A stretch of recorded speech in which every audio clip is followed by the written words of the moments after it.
होली हो या फिर दिवाली, हमारे यहाँ पर हर फेस्टिवल पर बहुत सारे पकवान बनाए जाते हैं और आप सभी जानते हैं कि इसकी तैयारी हम काफ़ी दिन पहले से ही करने लग जाते हैं।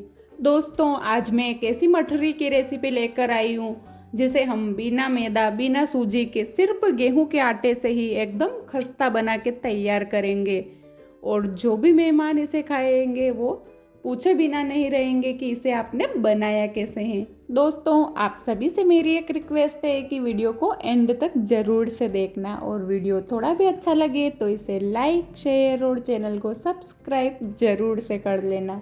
तो चलिए दोस्तों, आज की इस खस्ता और एकदम टेस्टी मठरी को बनाने के लिए सबसे पहले हम लेंगे एक बाउल और बाउल में हमें लेना है 2 कप गेहूं का आटा। रोटी बनाने के लिए हम जो गेहूं का आटा इस्तेमाल करते हैं हमें वही लेना है। आज की इस मठरी में हम मैदा का बिल्कुल भी इस्तेमाल नहीं करेंगे, फिर भी हमारी मठरी एकदम स्वादिष्ट बन के तैयार होगी और कोई खाने के बाद ये नहीं बता पाएगा कि इसे आपने गेहूं के आटे से बनाया है। अब हम इसमें 1 बड़ा चम्मच इतना अजवाइन को इस तरह हाथ से क्रश करके डाल देंगे, जिससे अजवाइन का टेस्ट बहुत ही बढ़िया से आएगा। और अब मैं इसमें डाल रही हूँ 1 बड़ा चम्मच इतना तिल। यहाँ सफ़ेद वाले तिल का मैंने इस्तेमाल किया है। यदि आपके पास कलौंजी हो तो आप इसमें थोड़ा सा कलौंजी भी इस्तेमाल कर सकते हैं। और थोड़ी सी ही हम इसमें डाल देंगे कसूरी मेथी। अपने टेस्ट के अकॉर्डिंग डाल देना है नमक। अब एक बार इन सभी चीज़ों को हमें हाथ से ही अच्छी तरह से मिक्स कर लेना है और फिर हम मोयन के लिए इसमें डालेंगे 3 से 4 बड़ा चम्मच इतना ऑयल। आप ऑयल की जगह दोस्तों यहाँ पर घी का इस्तेमाल भी कर सकते हैं, लेकिन ऑयल से हमारी मठरी ज़्यादा खस्ता बन के तैयार होगी। आटे में हमें मोयन को अच्छी तरह से मिक्स करना है और ये देखिए दोस्तों, मोयन अच्छी तरह से लग गया है। अब हम इस तरह से मुट्ठी बनाएंगे ना तो ये अच्छी तरह से बंध रही है, यानी हमारा मोयन एकदम परफेक्ट है। इससे ज़्यादा आपको इसमें मोयन नहीं डालना है, नहीं तो क्या होगा ना दोस्तों, जब हम मठरी को फ्राई करेंगे तब वह ऑयल में बिखर जाएगी। अब हम ले लेंगे रूम टेम्परेचर वाला ही नॉर्मल पानी और एकदम सख्त आटा लगा करके हमें डो तैयार कर लेना है। और ये लीजिए दोस्तों, मैंने अच्छे से डो को लगा लिया है। तो एक बार इसे हल्का सा चिकना कर लेंगे और फिर इसे कवर करके हम 5 से 10 मिनट के लिए रेस्ट करने के लिए रख देंगे।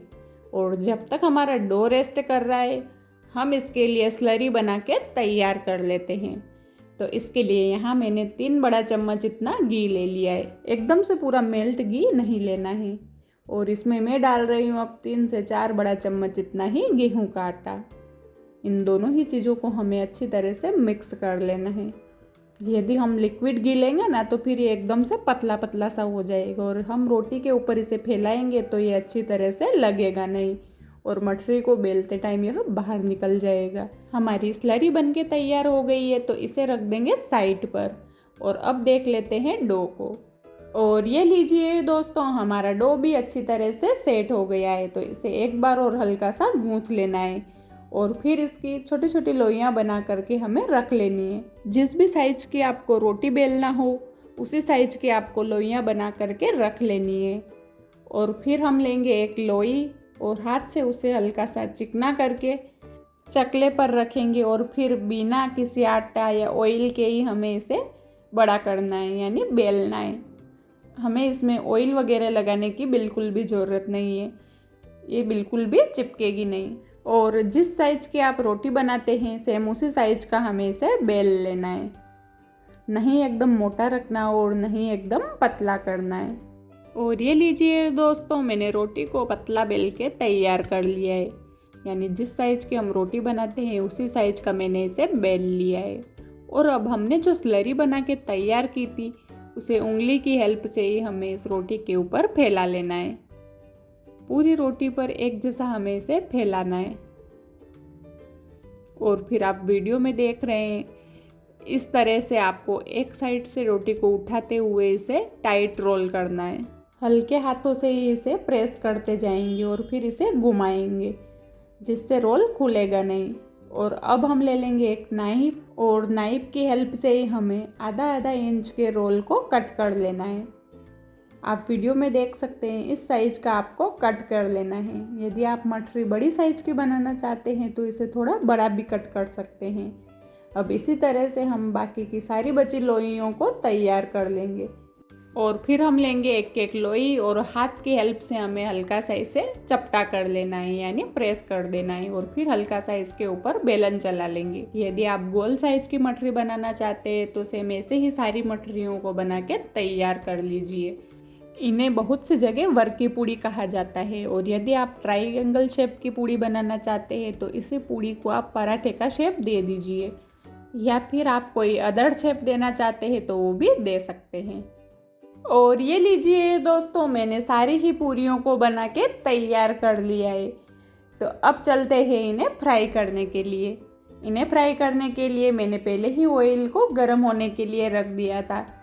जब आप मठरी को डालें तो ऑयल बिल्कुल कम गर्म होना चाहिए, एकदम ज़्यादा गर्म नहीं होना चाहिए, क्योंकि दोस्तों यदि ऑयल ज़्यादा गर्म होगा तो मठरियाँ ऊपर से तो सिक जाएगी लेकिन अंदर से कच्ची ही रह जाएगी। इसलिए लो टू मीडियम फ्लेम के ऊपर ही हमें मठरियों को फ्राई करना है। ये इस तरह से एक बार सारी मठरियाँ ऊपर आ जाएगी, उसके बाद ही हम इन्हें पलटेंगे और फिर उलटते पलटते हुए हमें सारी ही मठरियों को गोल्डन फ्राई कर लेना है।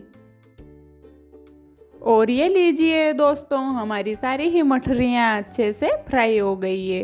तो अब हम इन्हें निकाल लेंगे और बाकी की बची सारी मठरियों को भी हम इसी तरह से तैयार कर लेते हैं।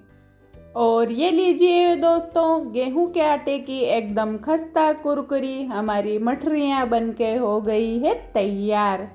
तो अब आप इसे ठंडा करके किसी भी एयरटाइट जार में भर के महीनों तक खा सकते हैं। आप इसे फेस्टिवल पर बनाइए या फिर हल्की फुल्की भूख लगी हो तब स्नैक्स के रूप में खाइए। बहुत ही स्वादिष्ट लगती है ये मठरियाँ।